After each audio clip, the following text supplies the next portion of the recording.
cuts mean there'll be no new playgrounds for me and my friends.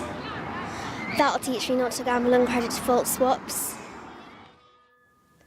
My allowance is being stopped, even though I've paid my taxes all my life. Guess I shouldn't have sold thousands of subprime mortgages to people I knew couldn't pay them back. Cuts for maintenance allowances means I can't do A-levels. And anyways, even if I did, I couldn't afford to go to university. But I guess that's what I get for trading dodgy financial instruments. We've been burgled 3 times, but the police numbers have been cut.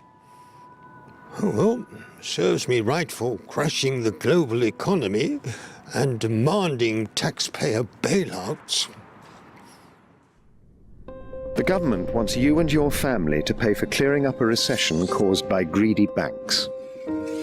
Deep, rapid spending cuts will hit schools, the police, welfare, arts and housing. More than 1 million will lose their jobs. People on average incomes, and especially the poor, will pay a heavy price. We're not all in this together. But whatever ministers say, it doesn't have to be this way.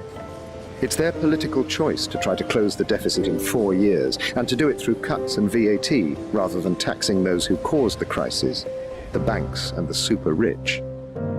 What's worse is that these cuts are a false economy. The only sure way to close the deficit is to get the economy growing again. But the cuts threaten that. Adding 1 million to the dole queue and scrapping government orders to firms throughout the country is exactly the wrong thing to do. It's the same big mistake the world made back in the Great Depression. It's now ruining the Irish economy. Thankfully, there are alternatives. A Robin Hood tax on the banks, cracking down on tax abuse, and putting the emphasis on green growth and investment. This not only deals with the deficit, but also with the unemployment, the poverty, and the many environmental challenges that the cuts will make worse.